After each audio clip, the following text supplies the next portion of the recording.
It outputs at like 720p, so I can't.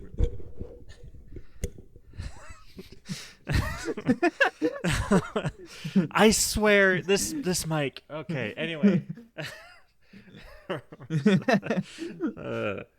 Wait. Talk to me, Goose. Yeah, I thought, yeah. I like doing little references on the production title, just because like I do like the production title and then like the episode number. I think it's just like a fun thing I've been. Is this really gonna be the 10th one? It is. Yeah, I guess it will be. Happy 10 episodes of the podcast. Yippee! Anyway, welcome back to the Guys with the Glasses podcast. My name is Nathan. That is Noah. I am Noah. I messaged you last night on Discord and you never responded, and I'm and I just remembered. I just noticed that when I was messaging you about the podcast, I said it was about the Pokemon podcast you recorded did yesterday. Message me at 3:19 a.m. Okay, but so... whatever. But no, I mean you haven't responded in the almost 24 hours since, so. Yeah, that's fair. Frost Rotom. Yeah. So I was playing Pokemon Black 2 last night. I was going up the Black Tower trying to get the shiny Gibble. And I realized, so okay, for you guys, the message I sent Noah was, kill two birds with one stone. Nah, just throw Frost Rotom at them. I've just realized how much of a menace this thing is to birds.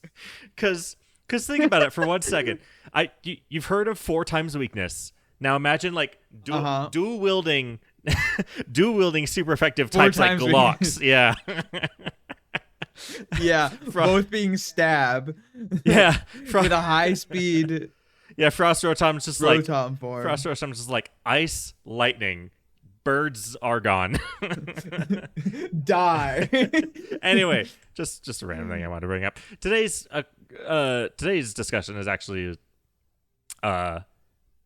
pretty unrelated, not disrelated. That's not even a word. Unrelated to that. We brought up a couple episodes ago the concept of like media preservation and like right to repair and all that kind of stuff. And we said we were going to do full episodes on it soon. We're doing a full episode on it now because today 2 trailers released today for different movies. CinemaCon's going on. We had 2 trailers today. One is for the previously canned Wile E. Coyote movie. If you didn't know the history, I remember I had to look it up a little bit because I kind of forgot about it when it happened, and then the new trailer came out. Basically, Warner Brothers was making a live action, Sonic the Hedgehog style, like live action animated mixed Looney Tunes movie starring Wile E. Coyote suing the Acme Corporation, which is a hilarious so concept. Funny. I love it so much.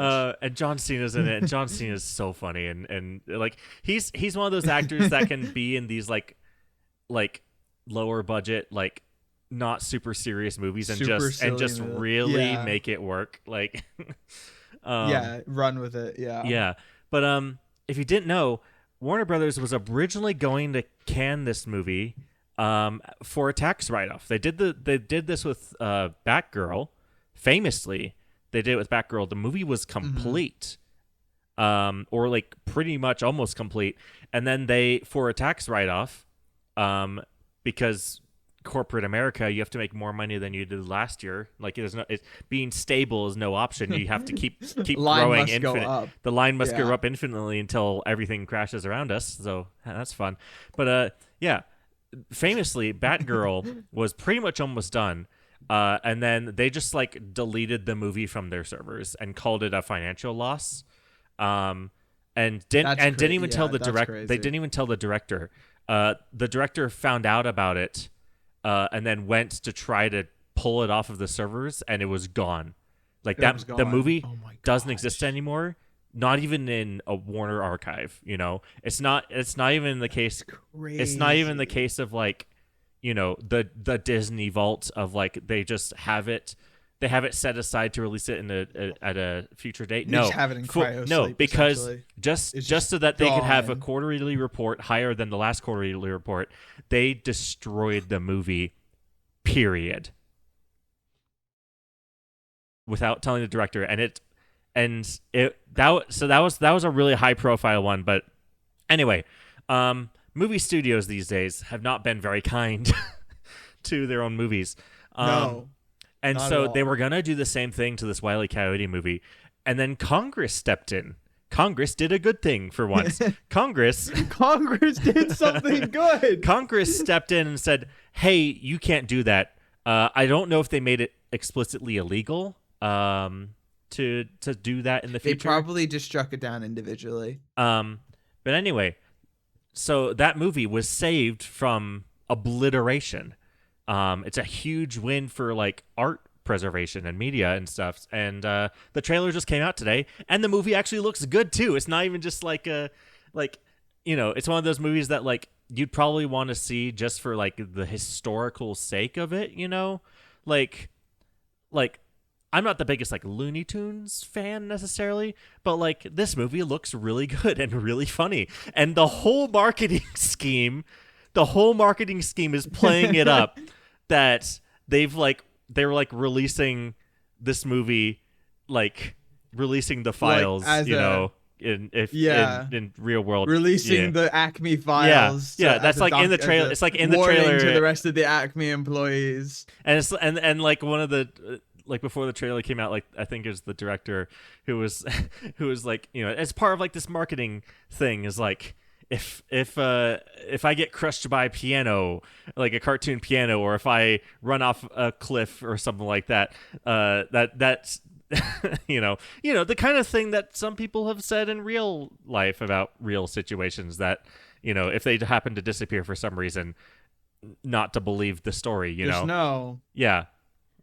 I didn't do it to myself. So, but yeah, the director of this movie, I am not depressed. The director, the director of that movie, that's the whole marketing scheme for this movie. Is we are releasing this movie in spite of big corpo. And in the trailer, it says that Warner Brothers is the subsidiary of the Acme company, which is the big corporate bad in the movie. So funny.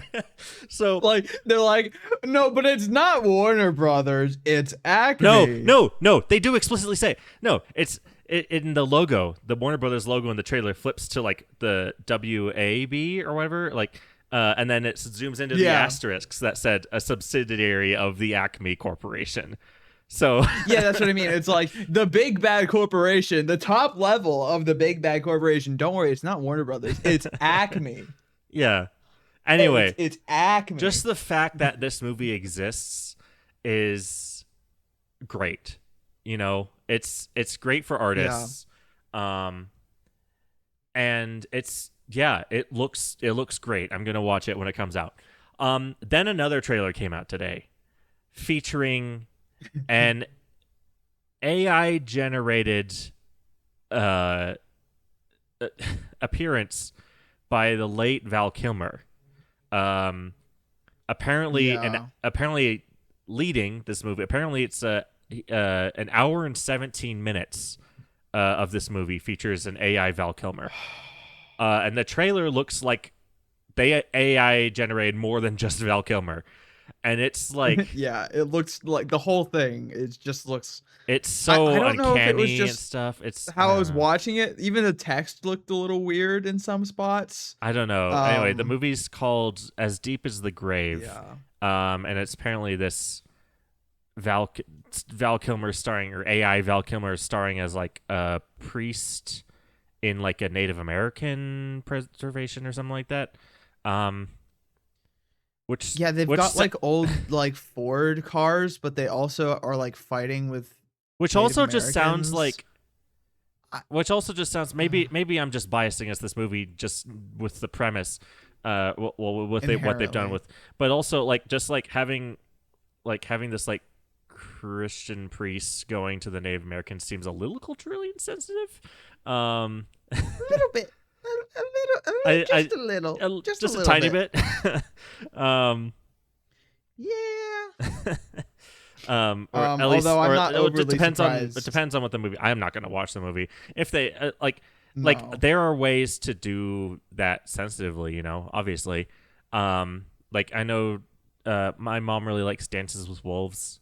She showed me that movie for the first time recently, and it's pretty interesting.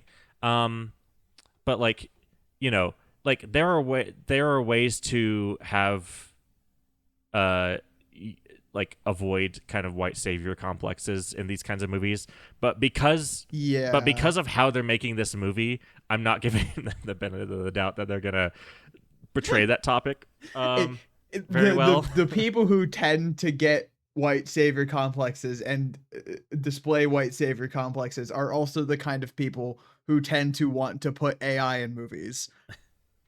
Just gonna put it at that. But anyway, so just the fact that these two trailers came out the same day is wild. Different sides of the spectrum. Yeah. It's insane. Crazy dichotomy there. I looked up the Wile E. Coyote, like what actually happened, like how Congress got Apparently involved. It someone wasn't an protested act of Congress. outside the Warner Brothers lot dressed up as Wile E. Coyote. A lot of the comments were mentioning that one guy specifically because he I guess he was kind of famous in the original announcement that it was being canned.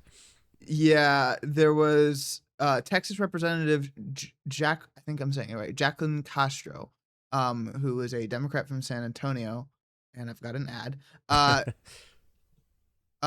Called for the Justice. This was back in 2023.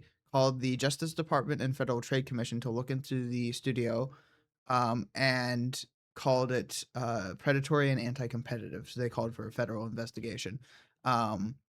I don't know if it really went anywhere from there, but probably the just threat of federally investigating Warner Brothers over that was enough to get them to back off and to not do that. Because, like, if you're deleting a movie and not releasing it for a tax write-off, and a congressman is like, guys, we will federally investigate you if you do this. Warner Brothers isn't releasing it. So okay. So really? following public backlash, they basically allowed the filmmakers to take the film with them. So Warner Brothers doesn't own the film. That's crazy. That's why they can explicitly call out Warner Brothers in the trailer. So the creators, so they basically gave the creators the rights to the movie, and they shopped around, and so it's being distributed by a company called Ketchup Entertainment. Yeah, now the studio will allow Dave Green to shop the director Dave Green to shop the project, though it's not clear yet what price Warner Bros. Will set for the title. Interesting. That's why it took another couple of years it's not for it to finish. so basically I suppose it's it's basically just like they've licensed the characters, but Warner Brothers does not own the movie. Interesting. Interesting. Probably means they were able to make a tax write-off as well somehow. Like it probably saved them a little bit of money. So well, they probably sold the rights for the movie. So they probably made money anyways. Yeah, $50 million is still better than just deleting the movie and making it a tax write-off. So Ketchup Entertainment acquired the rights to the movie for $50 million, which is not bad. That's a lot. Well, in terms of movie, like okay, what's the budget? In terms of movie the budget was $70 million. The budget was $70 million. So definitely a loss in terms of box office. If that was a box office number, that would be awful. But yeah. So yeah, I suppose if most of the movie was made already, then it's like, you're kind of just buying a bargain deal, like a bargain bin movie, and then republishing it and making a couple little changes, or big changes if they're calling out Warner Brothers directly. Yeah, which is awesome. Oh, James Gunn worked on it too. Apparently, he's really? he's got a story credit. He cool. didn't write the movie, but I guess he was part of the story. The story idea. Oh, this article I just pulled up also it quoted Batgirl in 2022, and also simultaneously also in 2022 apparently they did the same thing to Scoob Holiday Haunt, um, which I guess was probably a Scooby Doo thing. Yeah, that sounds like a That's Scooby Doo what it thing. sounds like. Yeah, Um, the Batgirl was way each of more which was high slated to go profile directly to though. the company's paid streaming service, then known as HBO Max. Still known as Yeah. HBO Max, isn't it? So this would actually have been the third time that they had tried to do this, Yeah. but the first time they didn't get away with it. Uh, so yeah, it's a good thing. It's a great thing. Anyway, the movie looks really funny, and It does. the fact it exists is a big win for artists, and so I'm gonna Yeah. see it when it comes out. Absolutely. But that brings us to yeah, those two trailers releasing literally the day we record this podcast kind of made me start brainstorming and realizing we've had a lot of uphill growth for consumers recently. A couple, I We think have, was it yeah. last week. So a lot of stuff's been going on in the EU recently. I think it was last week that they now require all phones to have replaceable batteries. Every single phone, which is That's great. amazing. I'm so happy. Thank God to the good. EU for doing literally every pro consumer technology legislation in the world. Every single one. So there's that. And then also I think either today or yesterday was a hearing with the Stop Killing Games group. So Oh, so I the didn't hear stop about this so one. yeah, so well it's uploaded on YouTube. I think it's like a 40-minute thing, but the Stop Killing Games, which is a group of people dedicated to video game preservation specifically, you know, DRMs, you know, fighting against DRMs and like you know, fighting for like game ownership. Oh, it was in the They EU Parliament. Okay. yeah, so they presented a pitch. I don't know what to call it. But yeah, the EU had a hearing with the Stop Killing Games initiative, which is cool as well. So I haven't listened to the whole thing. I haven't Wow. listened to like any of it, but I saw it happened. I just pulled up a Reddit post that quoted an article. Quote, there was no parliament member that wasn't responding positively. Wow. So apparently it went really well for them. Apparently it's unanimously supported in the EU. Oh man. Apparently it went really well. A real concern for millions and probably hundreds of millions of European citizens. Stop Killing Games has its day in Parliament, European Parliament, and it seems to go very well. Quote, the industry is trying to have it both ways. Committee Vice Chair Niels Yusevolk summarized the hearing. Today, we've had the opportunity to understand directly from the organizers, experts, and stakeholders about various challenges that arise when video games become unplayable after the sale due to discontinued services or disabled access. This initiative highlights a real concern for millions, and as far as we understand from the presentations, probably hundreds of millions of European citizens, ensuring that digital purchases remain functional and that consumer rights are respected in the evolving digital landscape. Overall, it was a very favorable response. He'd look into copyright regulations that aren't adequately covering the area and report his findings in July. July. That's 2 months. that's 2 months. Yeah. 2 months from now. Nothing happens in the EU in 2 months. That's crazy.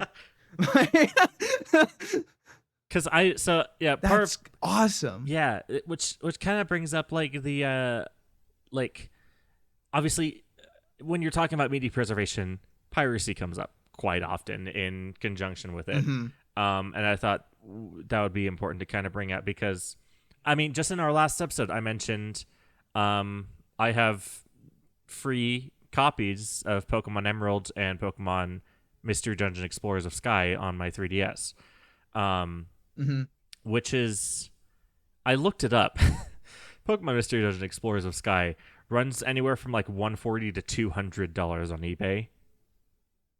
It's crazy. So, like, my rule of thumb is I will pay for anything that's being officially um officially sold. available. Yeah, Yeah. officially set. Like if I didn't already Yeah. have a copy of Pokemon Leaf Green, I would buy the Switch, the $20 Switch version, which is not too Yeah. expensive for those games. I'm sorry.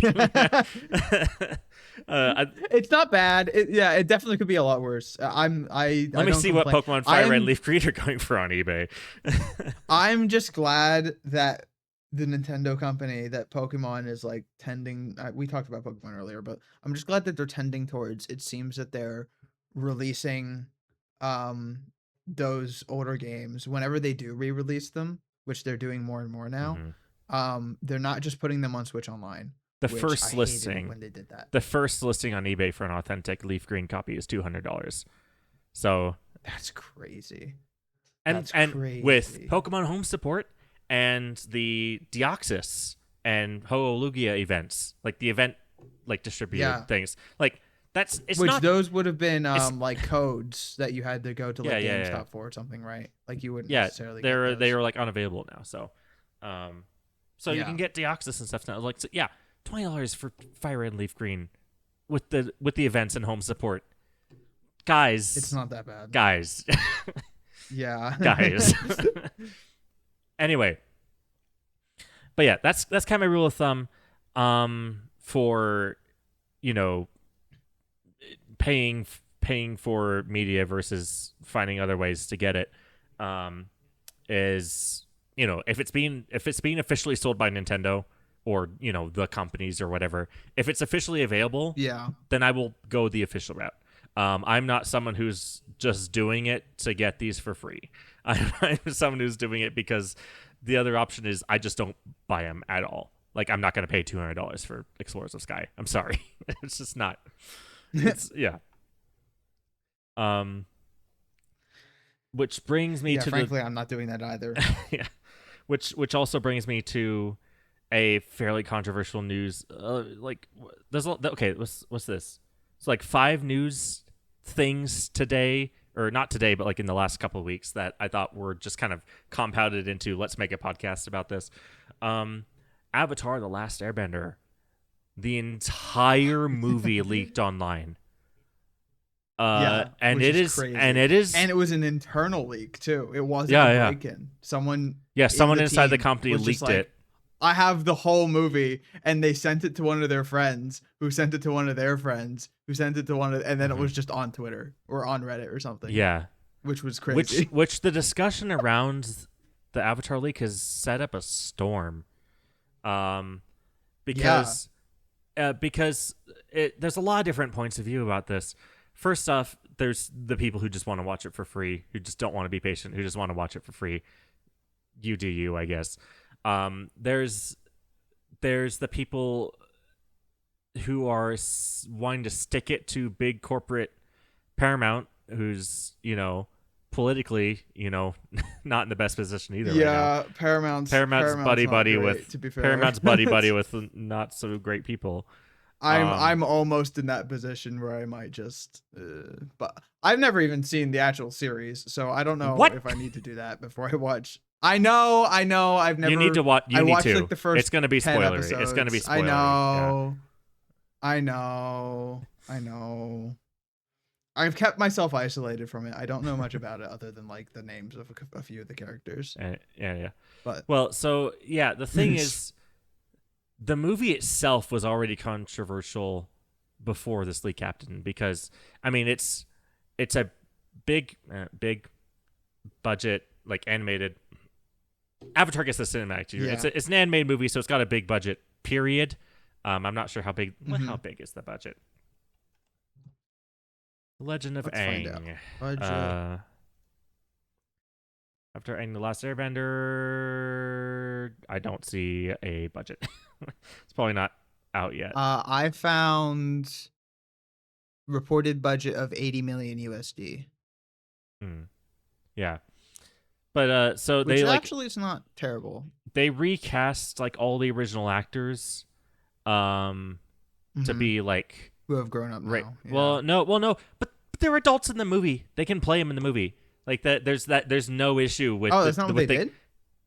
No. So no, the kids when who you played say recast, you mean they used different Yeah, Yeah, they use yeah. So different like voice if they actors. wanted to, the kids who played the kid versions of these characters are now adults who can play the adult versions of the characters in the movie.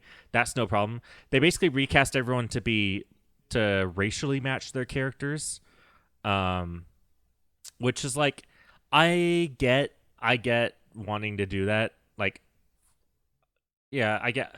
It is like, okay, It's I not the worst understand, reason in the especially if it's a world. live Yeah. action I would understand if you were doing a live action, Oh yeah, yeah. but it's They're animated, they're so voice it's like actors. kind of Yeah, yeah. Like anyway, yeah, but yeah, I don't know. yeah. So they recast everyone, um, and even though all the original voice actors could play the characters, so that was a bit controversial, and then Paramount completely pulled the theatrical release. It was going to be released in theaters, and then Paramount was just like, actually, we're going to throw it on streaming. Um, and so Eh. and so the feeling of I've heard a lot of people excuse watching the leak as sticking it to the big corporation for pulling the theatrical release is like, oh, they should have just released it in theaters. Then I would have watched it legally, you know. Um, Sure, buddy. yeah, Sure, you would I imagine some people. I have. imagine some people are like that. I imagine other people are just Yeah. impatient. Um, and that and like it's that one was like they should have released it in theaters. They should have respected the artist. I'm respecting the artist by sticking it to the corporation, while Hmm. pretty much most of the cast and quite a few animators as well have basically said no, watch it officially because if the movie doesn't do well, like numbers, Avatar is dead in the water. Avatar's been struggling for a Yeah. while to get some of these projects uh off the ground.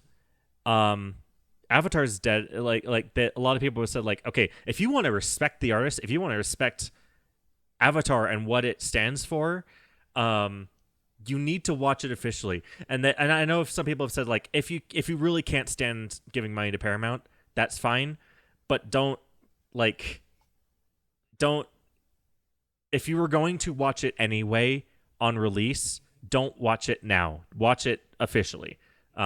Is kind of the thing is that I've seen a lot of like the Yeah. actual artists on the film Or watch it advocate now for. and then go watch it officially. Or watch it now and Yeah, then yeah. go watch it officially. You I've can seen do some both. people. Yeah, I have seen some people say it's just like if you have the link to the movie, I guess. But just watch it officially when it comes out. I've seen a I couple. googled. I've seen. I think Toph's original actress. She said like just stop discussing the leak. Period. Like just stop getting the knowledge of it out there. Because like and it's like I guess that's fair. I understand where she's coming from. But I understand the the point, cat's but out of it's the like, bag. I guess that's the yeah, damage. I it's guess that's not. kind of damage control. Like the cat's out of the bag. Let's just try to reduce the damages we'll do to the official release. Um, but yeah, so that's another thing. That's like okay, when is piracy valid? When is piracy like warranted or not?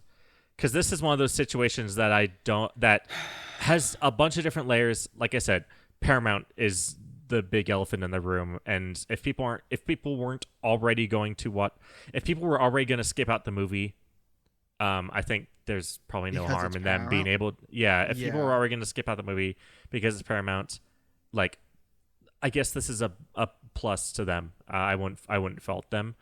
Um, and there's a lot of people who don't have Paramount Plus in their countries, which is a big plus And to or them. can't or don't have the Yeah, money to buy it. Yeah. so a lot of people, there's a lot of people internationally that were gonna not be able to have access to the movie. Period. So I can see this being a plus to them, but also, um, you're gonna have bad actors basically just being impatient and not wanting to spend money, and making excuses as Yeah. to why they should watch it now instead of when it comes out, and damaging the franchise, damaging the creatives. Um, So this is one of those. I've seen it kind of split 50-50 down the middle. I've seen this one have a lot of discussion online about, like, this is not one of those cut and dry piracy is right or wrong in this situation. The movie is out now. You can track it down. Yeah, I'm not going to watch it. I'm going I to just avoid did. spoilers. What? You just I'm not found gonna it? watch it, but I just found it. I just found it on a website, and it's got 1 million views. Yeah. I just Yeah. like it took me literally 10 seconds to get to it. It's I not even found like one Reddit. it's not even I like found a one VH, Reddit post. it's not even like a No, low it's not even like a low bit version of it. It's the movie in full quality. yeah, it's full HD. Yeah. It's full HD. It's got subtitles. Um, Audio sounds good. Just playing it for a couple seconds at a time. I literally Googled. I Googled it. I went to one Reddit thread. I clicked one link. That particular link was for a Ford, but then that website just had on the sidebar another version of the movie that was re-uploaded after the previous one got taken down. Yeah. so, so I just immediately clicked to it again, and it was there. Yeah. So yeah, I like they're not stopping it. Yeah. Cuz It, this you whole can't situation, once something's out there yeah. on the internet like that, it's over. Yeah, this specific situation is not as cut and dry. It's laced with the ethical consumption under capitalism that is way too complex for us to discuss right now. But you know, it's a different situation than me playing Pokemon Emerald on my 3DS, or Yeah, it's kind of different. Um, I struggle with this because okay, so approaching this from how I view it. One, I don't even know if I would have seen it anyways because you're not an I Avatar haven't fan. Yeah, seen I haven't seen Avatar: The Last Airbender at all.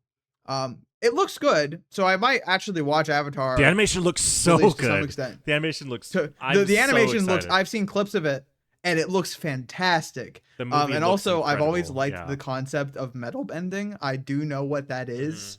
Because I've seen it before in like clips of it, and I was like, I've really liked the concept, and I was like, okay, I kind of want to watch it just because I think I would really like Toph. Anyways, but so I probably wasn't gonna watch it anyways, and I probably won't even watch it realistically pirated. But if I were to, if I was an Avatar fan, I struggle with this because I am someone who's I consider myself pretty morally consistent. I'm pretty morally consistent with the positions I take. Um, Generally, I take the position that piracy is bad unless it is the only way to access the content you are willing to get without Selling your either straight arm up and the a only leg. way of Yeah. accessing it, or or that and or it costs way more than it should, or by doing so you are not supporting another immoral thing. um like if I was like if the movie was like yes, every dollar you spend watching this movie goes to killing children, Yeah. like Well, that's then J.K. I'd pirate Rowling. it, That's J.K. Rowling's thing. exactly, We had yeah. a discussion. We had a discussion privately about this because Harry Potter came up. I love Harry Potter. I'm a big Harry Potter fan, Hmm. and uh, J.K. Rowling is an awful person. And Terrible person. yeah, so there, but like I've found ways to be able to still love Harry Potter and not financially support J.K. Rowling in her quests, to harm a bunch of people financially. Like the problem is she is like actively like using her Harry Potter funds to hurt people. So I got my copies of the movie off of eBay. Um, you know, like I haven't bought any like I haven't bought anything in a way that would support that. Um, so like there are ways to get around stuff like that as well, which and if that's the case with Avatar and Paramount for you, then I won't fault you for watching the movie as is, Yeah. but yeah. That's kind of where I'm at with Paramount. Like for example, I um over winter break, my parents and I went to Universal Park. We went to Universal Studios. And my mom's also a giant fan of Harry Potter. She loves Harry Potter Hmm. because it was kind of the thing that she read to me when I was a kid. Yeah. It was like a big bonding thing with me and her. And we went to like we were there. We went to the Wizarding World of Harry Potter Park. We just didn't really buy anything. We just didn't buy any of the merchandise, or I didn't really hold her to that. She didn't really end up buying anything anyways. But I personally was like, I'm gonna go in, I'm gonna enjoy the park, but I'm not gonna buy any merch because that goes straight to J.K. Rowling. Hmm. Like I don't And think she gets that's really important, much, not like demonizing people yeah, for choosing not to boycott to or whatever interact. stuff. Yeah. Yeah. Like you're not, yeah. Um, You like weren't I can you weren't go gonna like enjoy the park demonize your and go mom on the if she bought rides. anything. No, yeah. It's like but she was asking like because I forgot to bring one of my wands. I've got the wand from the first time we went like years and years ago before like the whole J.K. Rowling thing was like a problem and before I Hmm. was even politically involved. But like we had that there and we forgot to bring them, which is like a big thing. You can use them to like interactively in the park. And it's like my mom was like, "Hey, do you want to get a wand? We can get a wand." I'm like, no. It's like, A, they're expensive and I already have one, and B, like no. And she was like, "Okay, it's fine." So like it wasn't for me. It was like you can interact with content as long as you're doing it in a way that doesn't directly support Yeah. the thing that you disagree with. So like I can interact positively with the content and enjoy the experience, but we just bought the ticket to the park to the Universal Park as a whole. Like we didn't buy anything specifically at the Wizarding World. Um, Actually, I think the tickets we bought also since they were for like the late night. Part of the ticket price went to the uh like the like tertiary company that did the experience like the late night experiences because it was Oh, a okay. different company that organized that. But it was a weird thing. Um, but that's kind of how I feel with this movie. Like with this particular instance, it's like I really do not like Paramount right now. They are really how do I want to say this other than just bad? They do not support the continuation of democracy. uh, which is bad. So like I take good care to not I try not to give Paramount money like through Paramount Plus or something. We like my dad and I both love Star Trek, so we want to see the Star Trek stuff in Paramount Plus, and Oh, we've just been yeah. redeeming. We've either been redeeming free codes first, like the last time we had to activate Paramount Plus to watch Star Trek. Um, he was able to activate Paramount Plus for free through another service that we had bought. So we didn't Walmart have to Plus. buy Paramount Plus. I think Walmart Plus comes with Walmart Plus, Paramount Plus occasionally. I don't think it wasn't Walmart Plus because we don't go to Walmart either, but it was something. I think it might have come with like our phone plan or something. I don't know. Hmm. Regardless, we didn't actually have to pay for Paramount Plus. We were just able to access it. And there was a time where I used my school account to access it for free as well. Because you got like a free trial, like an extended free trial or something, Hmm. for students or whatever. But like we don't have to like immediately interact with it, but then we can go watch the show that we want to see. So like there's ways around that. And for this, it's like it's tough because I don't want to support the company, but I do want to support the creatives, and that's always been the case. And the thing is, Um, there's a common thread between Avatar and Harry Potter in that the stories themselves are like shockingly anti Super the progressive, correct. yeah. Yeah, the actual They're like the weirdly actual art progressive is like considering who it's published by. Yeah, yeah, the art itself is like shockingly against everything the creatives actually stand for, which is wild. Not the yeah, it's creatives. The super creatives of weird. Avatar, Paramount are not the creators of Avatar. The creators of Avatar are, Yeah. whatever. In Paramount's case, it's the yeah. company. In Harry Potter's case, it is It the was the creator, creator, which is was really weird. Yeah, and a lot of people really weird. like dissected Harry Potter to try to like find like you know stuff that met Traces of traces what of is now J.K. Rowling's opinions, and there are some things in Harry Potter that are like, okay, that's a little like looking back with context of what J.K. Rowling now mm-hmm. publicly says, that is a little a little sus. suspicious, a little Well, bit, so I've listened to a little disconcerting, but I've listened to hours of video essays on dissecting Harry Potter for like the things it actually says, that purpose. and the more I Yeah. listen to those things, the more I think like I I don't think a lot of it was intentional. I think a lot of it was like just bad writing.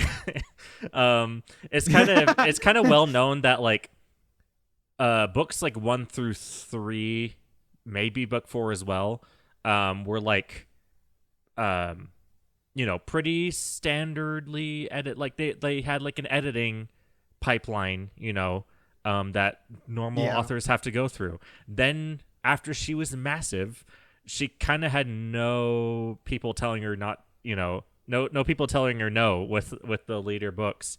And so some of the later books feel like first or second drafts almost. There's a little there clunkier. so yeah, a little clunkier. And so I think some of the stuff, especially in the later books, can be seen as like just like it needed an extra layer or two of polish, Yeah. to like catch things. But yeah, the Harry Potter books in general are great books to this day. Like a lot of people will dissect them, but you know I think with Harry Potter, it's interesting because I think it is definitely, you can look at it and say there's a lot of things in here that are really imperfect, mhm. and like are definitely kind of like weird, like from Well, I think one from of a the like a societal things perspective, but also like you're thinking about it in the time period it's put in, which is what, the late 90s. 1900s. It's the 90s. It's like actually it's the 91 yeah, through because 97. It's each year yeah, so it would yeah, lines be up with the post year World of War II 90s. for the Harry Potter. It's post World War II for Harry Potter, and then for uh uh the Fantastic Beasts. Beast one, yeah, It's Fantastic Great Beasts. Depression. It's interwar period. Yeah. It's interwar, yeah, because they call it the Great War still, and there's like another war, and there Yeah, that yeah, was a yeah. big thing in like a big moment in, I think, the second movie, Mhm. whatever. Regardless, so you're considering the time period, you're considering that fantasy, that it's definitely, it's obviously fantasy, and there's like, I think one big criticism that comes up just as an example is like the house elves, Okay, like I the was going to dynamic bring of that the up house elves. because the more I look into the house elves, the more I think it's just a little bit clunky and misunderstanding like the mythology, because it's based on real mythology about little creatures that come into your house at night and do chores or whatever. And I think she Yeah. took like all the wrong things out of it, because like in the actual mythology, like it's not like so in Harry Potter, house elves are slaves, and if you present them clothes, then they Pretty, are yeah. freed. In the mythology, it Yeah. is these little guys do work, and then if you present them like with like clothing or presents or whatever, they are like offended and will leave you voluntarily. Is kind of the thing. So like there's Interesting. yeah. So they're, I It's a forget what they're called. weird dynamic. Brownies is what they're called. Yeah, Um, that's a weird that's a weird like disjointedness between the mythology and how it's presented. I actually because wasn't I aware think of that. brownies are also like Um, they're fey creatures that also like do tricks and stuff. So they will like it's like it's a symbiotic relationship, like with alligators and the birds that clean their teeth. It's like I think yeah. in the mythology, it's like the brownies have like a place to stay or whatever, and will do little tricks sometimes. They will do like little minor pranks and stuff, and Yeah. in return for having a place to live in, like having a good standard of living, they will just like clean it around the house, and that's like the Yeah. mythology of the brownies. And then she was like, okay, let's turn this into a slave allegory, which is not bad. Like the first time, and Chamber of Secrets, cool.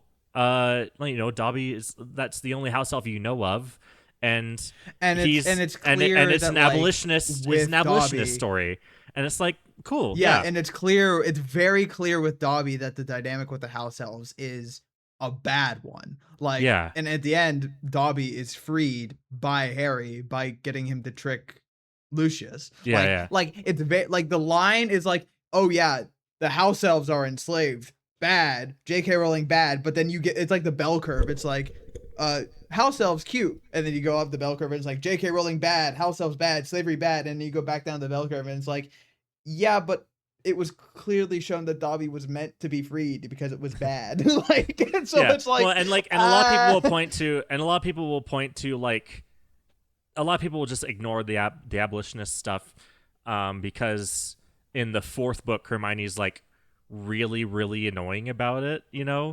um, yeah, and a lot of people will say like, oh, J.K. Rowling is making a statement that like, you know, people who are politically active are like annoying and shouldn't be treated seriously or whatever. But and then but like by the end of the series, Ron comes to her side. It's like the Battle of Hogwarts. Ron's like, we need to get the house elves out of here, and Hermione like drops everything and kisses him, I think, in the book. So like I kind of forgot about that moment. Yeah, yeah. There's that. So yeah, there's that moment in the yeah, Battle of the Hogwarts. There's Harry and Creature.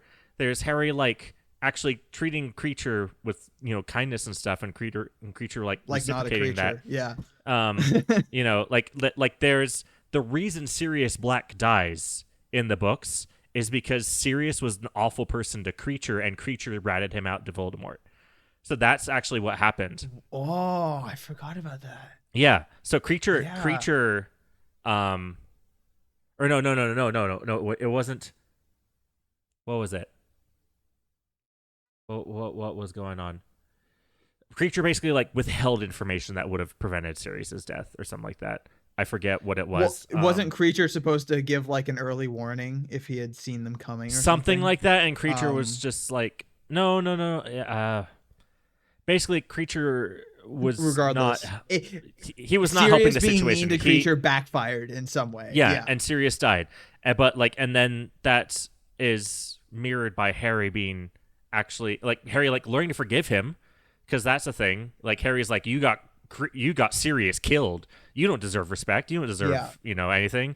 And then Hermione's like, dude, he's a slave. He wasn't treated well by his old master. Like you have He's to realize enslaved by Sirius.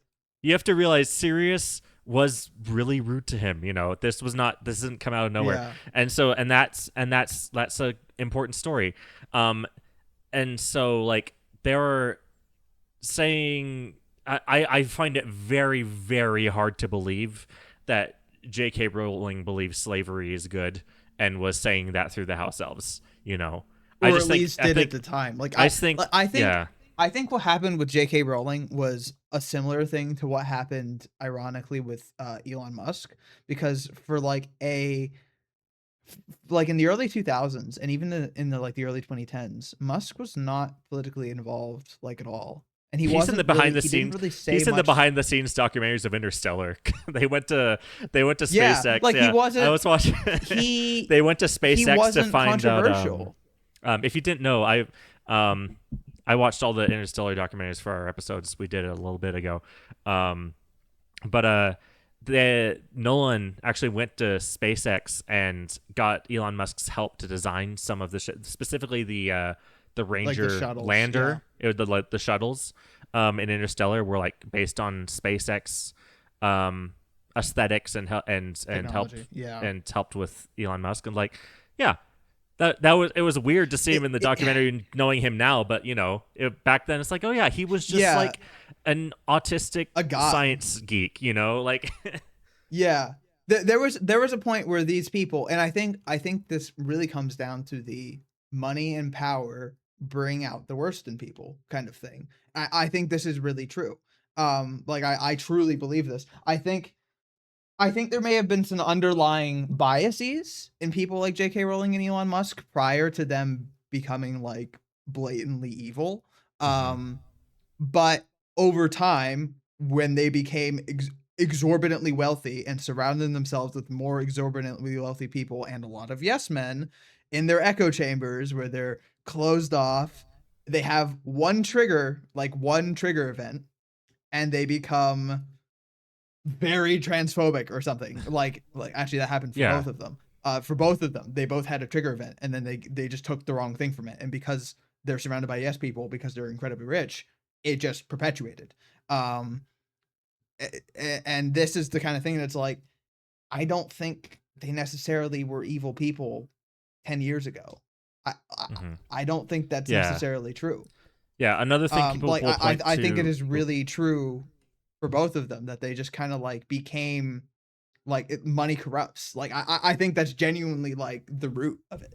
And I think Mhm. that's what happened with both of them and with a lot of Yeah. people like that. And like one of the things I've seen brought up about the house elves is like the very last mention of house elves in the books is like people will bring up this line as like damning evidence. Is like the very last mention of house elves in the book was Harry wondering if Creature will make him a sandwich after the battle. So like the last mention of house elves is that they are still enslaved, and Harry in fact has one that is kind to him. They are kind to each other, but he is still the servant. And so I've seen a lot of examples of like what I think happened with Harry Potter is that there are a lot of themes that are brought up but not satisfactorily whateverly uh Concluded. yeah, they are not concluded. They don't come to conclusion because they need to take out Wizard Hitler. They need to take out. They need to have the big Yeah. epic. They need to have. The last book is going to be this big epic conclusion, big epic battle between the main protagonist and the main, you know, cartoonishly evil villain. But Who was because basically a magic eugenicist. Yeah. So yeah, yeah. The and yeah. so like that's the course. That's the core conflict. But throughout that conflict, she brings up much more complex topics and touches on them and then just kind of leaves them, doesn't actually say anything about how to solve the conflicts, um but does bring up like just because house elves are still enslaved by the end of the Harry Potter series does not mean that she's saying the status quo is perfect. This is the status quo and it Uh-huh. should be this way. A lot of people read it like that, and if you want to read it like that, sure. But like I think it was I just don't think she's necessarily saying anything about it. I think what it tells me, like if I thought that she was a good enough writer and like had the foresight to write this, and wasn't a terrible person at the end of the day now, like the message from that could be, yeah, we took out big mega evil guy, but also there's these all these underlying problems still within the wizarding world that still need to be solved and are still lingering and that like are really bad things, but they're yeah. more systemic, which by the way is a true thing that is in reality. But like Yeah, like it's all like of these things are true. it's like yeah, she brings up these systemic issues and doesn't come up with a solution to the systemic issues and just leaves a lot of them just kind of spoken as this is the status quo, and it almost implies that the status quo will always be the status quo, which I don't think was intentional, but a lot of people read as intentional, I think, and I don't think that's a fair reading. there's Especially there's now. there are plenty of reasons to be mad at her. I don't think trying to say she didn't make satisfactory endings for some of these systemic issues in her books that have not been solved in real life, is a fault of her on a moral level. I think it's just either a mix of poor writing or um I don't know. Probably just the fact that it's like it wasn't the focus, and if it's like Yes, if it she wasn't. Yeah, it wanted wasn't the to, focus either. The focus was yeah, the Dark Lord. Taking out the Dark Lord. That was the yeah, focus. Um, yeah. But Another thing. Wizard Hitler, you had to kill Wizard Yeah. Hitler first. Yeah, he had to kill Wizard Hitler first. So it's There's the like, fifth. There's the fifth book. There's in the Ministry of Magic. Like they talk about like systemic governmental corruption, you know, Yeah, like like in how 5 and corrupt the 6. Ministry of Yeah, Magic was. in 5 and Yeah. 6, that a big part of those is like corruption, and like Umbridge is like the person that like the what's the word, spokesperson, I guess, for that. And by the end of that specific book, Order of the Phoenix, they have in the Ministry of Magic, they have this statue of like a wizard and like a centaur and a house elf or whatever. There's like one other creature or whatever, and Harry mentions that at walking through them that like the statue is like the wizard above everyone else, and everyone's like looking up longingly at the wizard. And at the end of the book, that statue is destroyed as a casualty of the fight, and then Dumbledore's like, "Good, this thing should have been destroyed long ago. It's good that it was accidentally destroyed now. We need to do better, you know." So like, you know, that's another like, you know, the government was systemically like not perfect, you know. And she makes a statement about it and then doesn't like solve the problem in the book. It's like one of those in conjunction with the house elf thing, you know. Or Umbridge and the centaurs. Umbridge, you know, or like Umbridge and like Hagrid calling her like a half breed, you know. Like her you know, obviously there's like the whole pure bloodedness of like wizards versus muggles, but like Umbridge has a deeper like hatred of just like other creatures as opposed to like humans, you know. Which is very obviously a reference to like, okay, the way that that's taken like within historical context is you've got the Death Eaters, which is just Nazi Germany. Like that's obvious. But within the Ministry, you've also got like pure-blooded wizard, which is just fascist ideologies within democratic governments. Like that is essentially the line there from history to what that is written in as. So it's like you see this weird break here where you've got in the book, it's like, look at all these allegories for fascist ideology, which are really, really bad, and it's made clear that they're really, really bad and should be eliminated. And then 10, 15 years later, I'm going to go be like a hyper fascist. It's like, what? Well, and the book even touches on like, the book touches on like, internalized, you know, bigotry and stuff. Like Hagrid, like in the very first book, Hagrid's like, "Oh, we just keep to ourselves because imagine having to share magic with the Muggles. Like, you know, that would just get annoying. You know, that's something that Hagrid says kind of like in the first book. And it's like Hagrid is a great guy kind objectively. Like he's objectively a great guy, you know, and he just like, you know, he probably doesn't think that hard about like why they're segregated like they are, you know, like you can still be a very good person and not realize you have like, you know, internalized, you know, bad assumptions, you know. Absolutely. Or like Arthur Weasley has like the smallest office. He has like one partner. He's in an office with like two people, like for understanding and he's Muggles, just like disrespected. He's not like outright hated. Like he's got a lot of friends in the Ministry, but he's just generally not as respected. He's not like, you know, because they no just one really don't cares get about his work. It's like it's not that like the people, specific people in the Ministry are like, you know, you're anti, you know, Arthur Weasley. Like it's just like, oh, why'd you bother with these people? You know, it's kind Why of would you care? It's kind of like a flippant like to them objectively, it's just like, yeah, we're better than them, you know, or like they're just weird, you know, we keep to ourselves, they keep to themselves. It's like, what's the problem with that? You know, why do we need to learn about them? It's kind of, you know, there's like a lot of like very subtle and very complex topics in Harry Potter, but because the main villain is a Sauron level Dark Lord, you know, they aren't the focus, which I think is the problem with a lot of the critiques people have brought up against Harry Potter in recent years.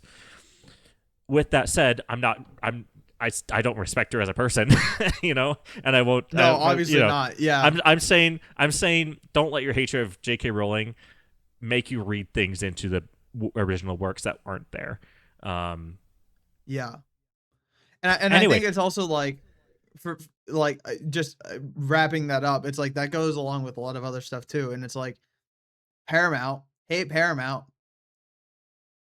And I know a little bit about like the framing of Last Amber of Avatar: The Last Airbender, and it's like a really great show. It's like a really positive, uplifting show, and I imagine the movie is much the same. Or like SpaceX. SpaceX is like, but but like SpaceX ain't even NASA. the people If NASA at didn't Tesla and exist, Elon Musk. if NASA didn't Like, exist, even people SpaceX at would probably Tesla have and way more SpaceX. respect than it already does. I think. Yeah. Even the people at Tesla and SpaceX hate Elon Musk, despise the man, hate him, despise him. Like, I cannot express it, because I have friends. I have a friend who's interning at SpaceX. Hates the man, despises him, and also despises the long hours and the working conditions, as far as I've heard. But like they're not the same people. So it's kind of important to like. I've seen people with Tesla. I've seen Teslas with bumper stickers saying "I got this" Bumper before stickers. he went off the deep end. before he went insane. Before I knew he was a fascist or something. Yeah. Yeah, I've seen those before as well. The only giveaway, the only like Tesla that I'll see and I'll immediately think like, okay, you're not a good person, is if it's a Cybertruck, because Cybertrucks came out well after he was like outed as like a They're not terrible even person. good. So if They're I not see even them, good. yeah, and they're not even good. Have you They're seen terrible Have you seen cars. Cybertrucks So it's like, try to do off-roading? or like towing, like the main thing that pickup trucks are meant to do. They're terrible at it. Like the bumpers just rip off. They try to tow something and they just dunk. They're so bad. So if I see a Cybertruck, especially a wrapped one, if I see a wrapped Cybertruck, I'm like, you are not a good person. Like if tinted windows, wrapped Cybertruck, I'm like, you knew what you were doing when you bought this. And there's no getting around it. But like, Anyway, we went way off the deep end. We went so off topic. We were talking about media preservation. And then we ended up having a way more depressing conversation. Media preservation. I think it's important though, because this is also like, we got to preserve media and things that we view. We can't abandon things. I think this is important. We can't abandon things that we care about to the worst people of this earth.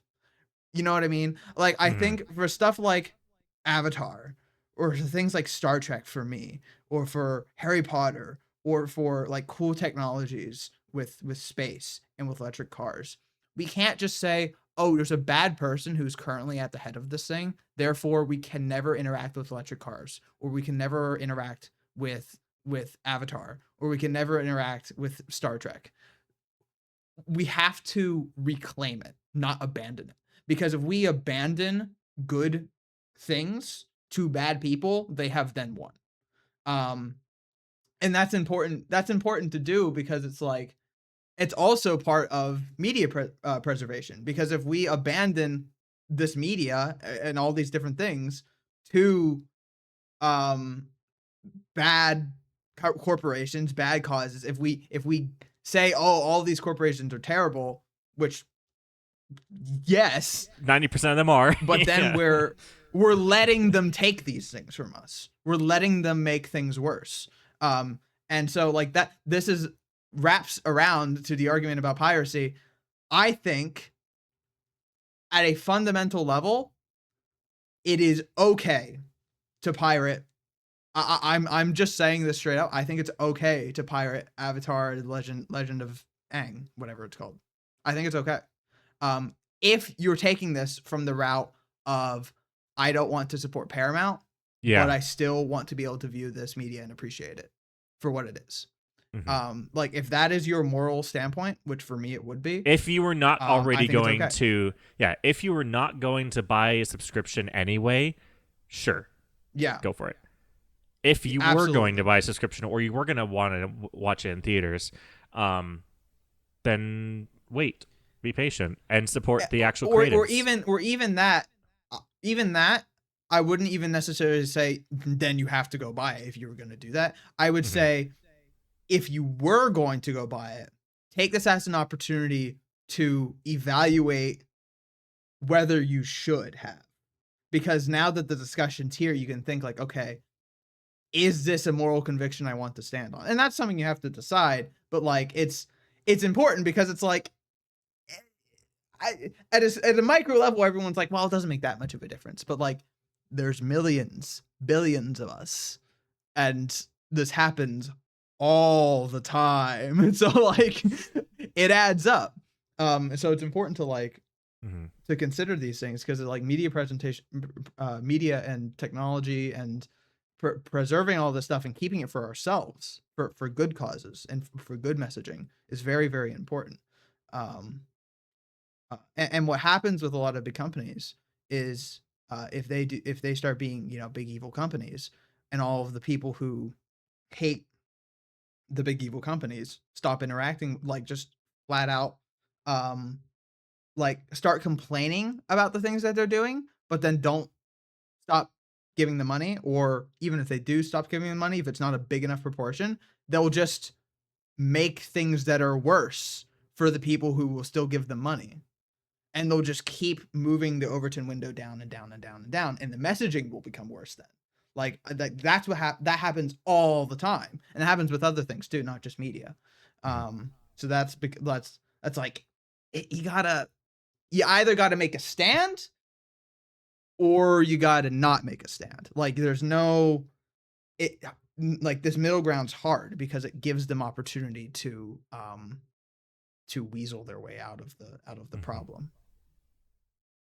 Yeah, yeah, and that's why I That said, was my and rant. yeah, and there's like, and like I said, Avatar is a tricky situation because the what the actual show and this movie like stands for is like 180 from from the Yeah, the exact, exactly. and it's like, From what and Paramount like, is. and what the creatives have said is like, if you support this officially, we can get more Avatar content and we can do more Yeah, art that tells these important stories and themes good and stuff. messages.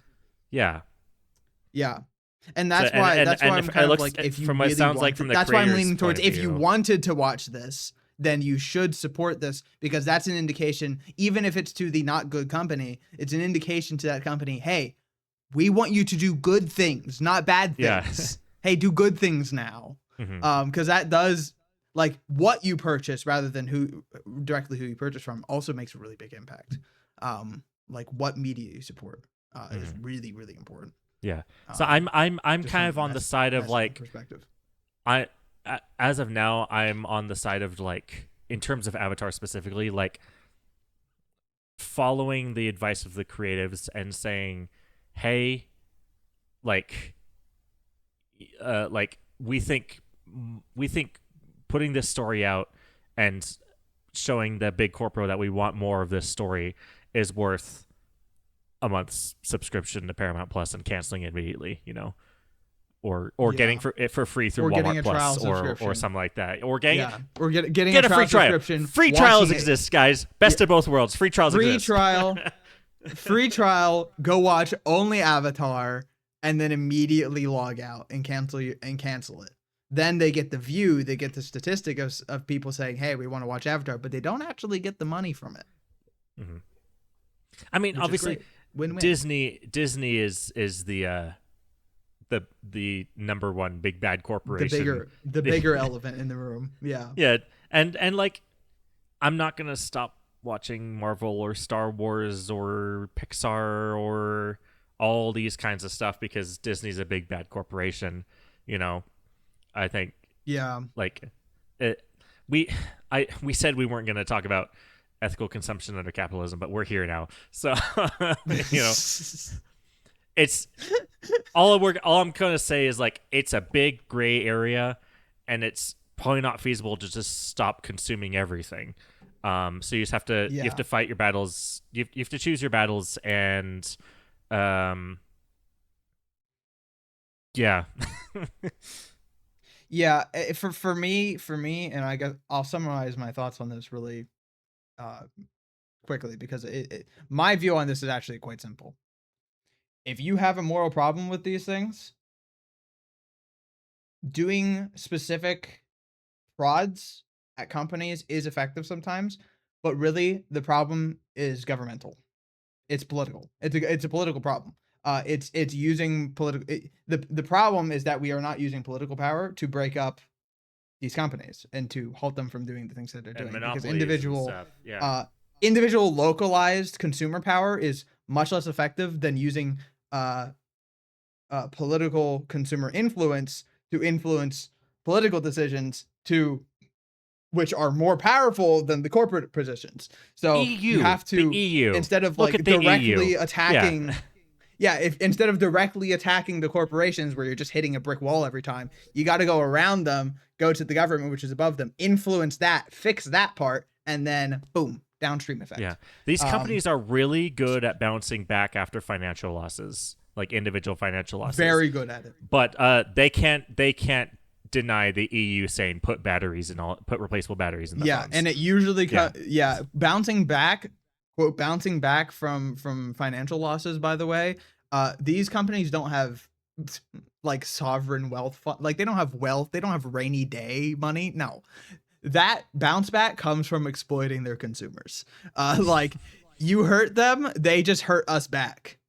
Even if indirectly, it does happen. Like that is the way that mm-hmm. works. But government regulation to companies doesn't work like that. The companies just have to stop doing bad things, and there's nothing they can do about Yeah, it. If yeah. If a company if the starts losing legislation is money, written correctly. then they're just gonna pull a Batgirl or what they tried to do with Coyote, and Yeah, just make things worse for everyone. So yeah, I think doing individual boycotts to companies is can work sometimes, but it's not the end all be all, you yeah, know, exactly, solution for media preservation. exactly, We brought it back precisely. to So media like preservation one way or another. if you We want to brought be it back to super media if you want to preservation. be Yeah. super morally consistent, yeah, if you want to be super morally consistent and you want to support media preservation, great options are out there. Sail the high seas all you want. I'm not going to stop you. But if you want to make real substantive change, there's a lot more effective methods of doing so, and I would highly encourage you, anyone watching, to consider doing so. And make sure you're fighting for the good guys. Just wink, wink, nudge, nudge. But yeah, and that's the don't summary, I demonize suppose. and don't demonize people for having different opinions or like ignorant opinions. I think is important Be too. careful there. We'll be careful Well, there well, because different well, opinions also includes incorrect opinions. well. Okay, yeah, there are some objectively incorrect opinions, but like, yeah, but There are like, some different opinions that are just wrong, but but like, yeah, what I meant was like kind of like ignorant opinions, like yes, people who are just like uh people will just do things based on tradition, um hmm like yeah, absolutely. Yeah, it's very complex, and no there's no good answer for it. But I think it's important to I think it's important because we started this episode, and I want to wrap back to it right before we end because we are nearing on hour 15 now. my camera's But we have to like keep in gonna mind, die sometime soon. yeah, Yeah. it's on the brink. It's on the brink. I know it. Um, we got to remember, and we talked about these today, so I think it's important to wrap back to it, is that we're not losing this fight. Like there's a path to win this. The EU, like the couple instances we just talked about with the EU and with the Wile E. Coyote movie and with repairable phones making a comeback and with Stop Killing Games. Like these wins are very possible. Like they're not infeasible. Like winning these fights against big corporations and against internal influence against consumers, like it's possible. And we're winning individual battles all the time. We lose battles sometimes. But that's why we need to do more to win battles. Like that's kind of the takeaway. It's like we can win battles. We are doing so. We just need to be winning more of them. And if you think we should be winning more of them, which you should think that, keep doing stuff, because it works. Doing stuff works. Doing stuff fixes problems, guys. Fixing problems does in fact fix problems.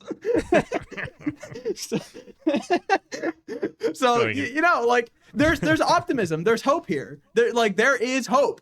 Rebellions are built on hope. Have hope and do good things. Fixing problems does in fact fix problems. We can have hope about things, and we can be optimistic about things we want to succeed and things we want to have good messages, and we can support good messages, and we can do good things, and people will come to our side and do good things with us, and then good things will happen. There's hope in the universe, and that's kind of I'm showing my inner optimist in the human species here, but like this is a very deeply held opinion of mine, where it's like there is good in the human species inherently, and I think the problems that we have just are problems to be overcome. They're not. Yeah. They're systemic problems, and they're things that are going to be very difficult to overcome, but they can be overcome. We can do this. Yeah. It's possible. Yeah. Speaking, but, yeah. I don't talk about my religion super often, but like speaking as a Christian, do the Christian thing and try to fight the bad people. Don't just say like, yeah, don't just vote the traditional way because that's just how you've always done it. Yeah, do the thing that Jesus would do, because Jesus was a chill guy. Jesus had that. Jesus had that. Jesus went to the bad guys and hypocrites and started flipping tables. I mean, like, yeah, So it's. I don't want to go to. A can of worms that shall not be opened is here, but I'm going to put the can of worms to the side. And we are going to end this episode, I think, because we're nearing an hour and 20 minutes, and your camera is going to die imminently. My camera's going to die very soon. Very soon. Oh, man. So, guys, thank you for watching the 10th episode. It was a roller coaster of emotions. But, yeah. We knew what we were going to get into. We knew back when we said we'll make an episode about this eventually that the eventual episode would be very substantial. Yeah. But if you're watching this, it's been a few weeks since we've made this because we're backlogging. I might upload this. So I'm thinking because this one's fairly topical about like the movie trailers and everything. Like I might throw this one up earlier, so the slate might be weird between episodes, but the slate might be incorrect, but no, just splice them into each other. But then, well, I guess then we referenced the last episode. We're not gonna. It's like we won't do an Inception thing. We can do the topical thing, but we have 10 subscribers. It probably won't matter that much. No, realistically, what difference is it going to make? But speaking of which, subscribe or follow us if you're on Spotify or something. Because just Spotify for now, because Apple, I cannot for the life of me make an Apple account for this podcast. I don't know why. Apple hates it. Apple hates this podcast. Give a call to the European Union Parliament and we can get that fixed as well. And if you really want to see Val Kilmer, if you really want to see Val Kilmer in a really good movie, Top Gun and Top Gun Maverick are being re-released next month in theaters. So hey, yeah, an actual one where he's a real. If you want to see an actual Val Kilmer performance, yeah. Oh man. And talk to me, Goose. We'll see you in the next one. We still don't know how to do outros. Goodbye? Question mark. I almost quit the Discord call instead of ending my recording.